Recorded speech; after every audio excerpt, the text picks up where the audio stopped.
Hey guys, it's your girl Kizzy Rock, and yes, Kizzy Rock is my birth given name. Happy Friday. Want to say hey to all my subscribers, new as well as season. I got a word for you. Tap in. You got to give God something to work with. Honey, you got to give God something to work with. You got to give God something to work with. Now, here's the thing. Those of you who are on this journey to whatever destiny God have shown you. Let it be through a vision, just through the prompting in your spirit. However, you know, if no one else know, you know that you know that you know what God has promised you. Well, one thing that you got to understand too is one thing when we have our own dreams and desires, right? We tend to put a limit on things where it doesn't really push us past that fear point. We try to cap things when it's our own desires. Once God shows you a vision or give you a promise, it's so over your head that you literally will be afraid. And so you have to develop this confidence. You have to develop this boldness. And that will only come when you stay tapped in. Because if you're looking at it from your own fleshly standpoint, you're not going to feel like you're good enough. You're not going to feel like you know enough. You're not going to feel like it's not going to be good. So you have to see it from the spiritual standpoint, the fact that God chose you specifically. He tapped you specifically for this particular calling, this particular thing. So if he tapped you for it, then obviously you're the one for the job. But you're going to have to be transformed for whatever that promise is. Again, many times we hear or we see these different visions and promises and destiny moments, but we still have to be transformed for that thing. And this is one reason why the process takes so long. But there are people who it could be issues stemming from childhood that really have you fear-based. Like you don't really like to push the envelope. You know what I mean? You don't wanna rock the boat, that type of mindset. So you kind of just sit back and you chill and you kind of just wait on God. Now listen, there are going to be some blessings where God literally just comes and drop it into your lap. But there are going to be certain blessings, especially when it comes down to destiny. You got to give God something to work with. You got to give God something to work with. If God have asked you to relocate, if God, whatever God have shown you, let's just say you ask God for a spouse. You ask God for a spouse, but you just assume, okay, I asked God for a spouse, so he's just going to bring them to my job. Well, God may turn that thing around and say, hey, I need you to relocate. I need you to leave all your family and everybody behind. And you're like, huh? Because you're assuming you, as a person, you're assuming because you ask God for something, he's just going to bring it to you. But he may need to relocate you for different reasons. For one, your spouse may be someplace completely different. Next, he may have to move you and relocate you to transform you out of your old ways, the ways that you've learned, let it be through generational cycles, generational norms, things like that. So he has to really isolate you first, and then isolate you means to pull you away from everything and everybody you know, then work on you to prepare you for the person he has for you. You may think that, well, I don't need to be transformed. I'm it. I'm the truth.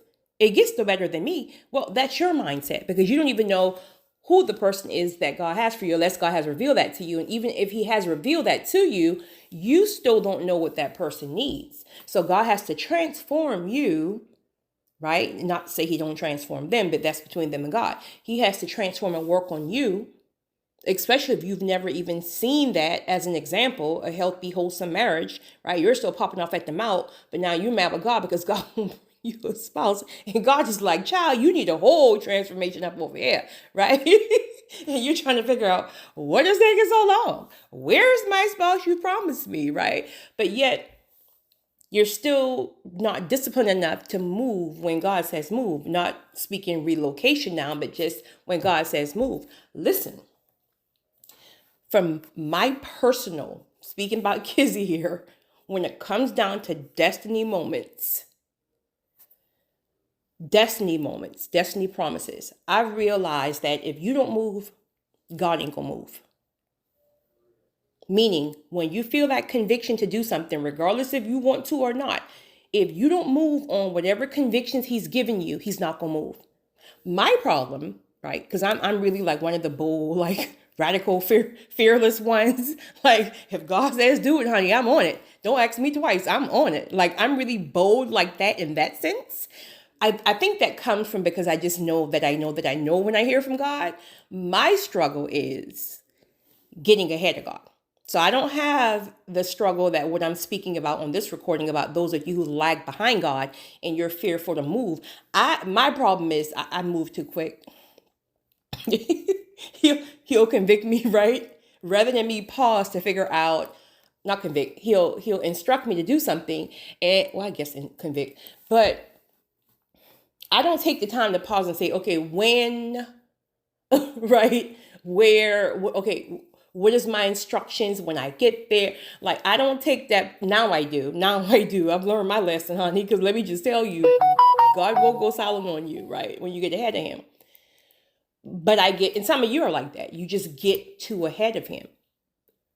Really quickly, those of you who have that same struggle like I do or I did, you're getting ahead of God, be very careful because that can be tricky, because what'll happen is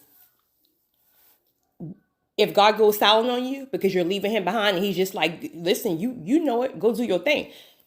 If you're not careful, at some point that silence will make you think like you're not on the right path. That silence will make you feel like is not, you didn't hear God correctly, or maybe it was a familiar spirit. No, many times it's God. The problem is we're so ahead of him that he just goes silent and let you bump your head a few times. And honey, I bumped my head many times, right? He will let you go and bump your head, make a fool of yourself, all of that stuff. And you will get to the point where you spin your wheels so much that you will get to a posture where you will like, you know what, God, next time I'm going to make sure that I have all my instructions first. It will literally teach you patience. So those of you who get ahead of God, you might struggle with patience, but it will literally teach you patience. But back to those of you who are lagging behind God.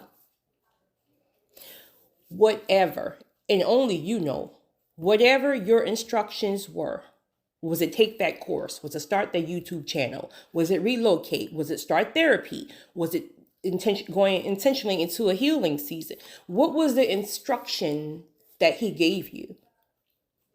And it's related to whatever you asked for or whatever he's shown you. It's all related, but it just doesn't feel like it, because it's almost like, I asked you for this. Why do I have to go in the wilderness for this? It doesn't make sense. Well, it doesn't make sense to you, right? But he ties everything all together for our good. But you got to get to the posture. If you have to, please ask God for fearlessness, ask God for boldness, because what I discovered when it comes down to destiny moments and destiny promise, you have to be so bold. You have to be so tunnel vision. You got to be so tapped in and spiritually connected that you get yourself to a posture that you don't even care what other people think. You don't even care if you look like a fool, because you know that prompting that you feel in your spirit. Don't worry about other people. These people they don't know their head from their feet. They're trying to they're struggling out here just to try to figure out if they like their job. Like, listen, you're on other things, right? You're on other things. So don't even worry about what people think or how it's going to look to other people. This is why too it's important just to keep your mouth closed, because God will have you doing some things, honey, and people will think you're insane. Just close your mouth. Keep your little cute mouth closed and just move accordingly the way God tells you to move, regardless of who agrees. Your family may think you're crazy. Your friend may think you're crazy. Everybody will think you're crazy when you tell them, like, I got to do this. I got to go here. I got to start this, because I know what I feel in my spirit. I can't tell you how it's going to turn out. All I know is that I feel this prompting and this conviction to do something. I'll let you know later how it all turns out, but I got to move when I feel this conviction. So you got to give God something to work with, because I'm telling you guys, the further you get into this process, you will learn that You got to be bold. You got to be bold. Like, the closer we get to certain things, and a lot of you get it because you feel it in the spiritual realm, because the spiritual realm is really moving. You know that at this point, you're going to have to take your territory. Bless you, baby. You're going to have to take your territory, literally. And so some of you are here now because it's like you're at the gate, or you may even be in the promised land and you're just trying to figure out, like, well, I don't understand. You gave me this promise. Okay, I'm in the land. Why isn't everything just falling into my lap like I assume? Well, you can be in the promised land, but there's still certain levels in the promised land. You're in the land, but now you got to conquer certain giants, certain things, certain people, certain mindsets that they're just planted there. You're in the promised land, but you got to take your territory. This is why discipline is so crucial. However God is calling you to be disciplined, let it be through fasting, let it be through lack of communication, no date nights, no nothing. If God is convicting you to be still, whatever your area of discipline is, it is crucial because he's going to give you strategic ways. Getting up in that word, whatever you do, go up in nature, honey, talk to some butterflies, talk to some birds. Let me just tell you, do what you got to do to be disciplined, because God is literally giving you strategic ways to move around the giants. Some of these giants are planted, and in their mind, they ain't moving. Oh, but you got to go. Oh, you're going. Oh, you're going, right? But God will give you a strategic way. God will literally give you spiritual insights. You will see who, what, when, and where. Right? God will have you like literally just chilling, and he'll come back and he'll tell you, boom, move, say this, boom, go here, boom, don't say this, don't do that. Don't, like, he will literally tell you, but you got to be disciplined. The distractions are truly what's keeping people from a lot of the insights that they need in order to snatch their territories. It's your girl, Kizzy Rock.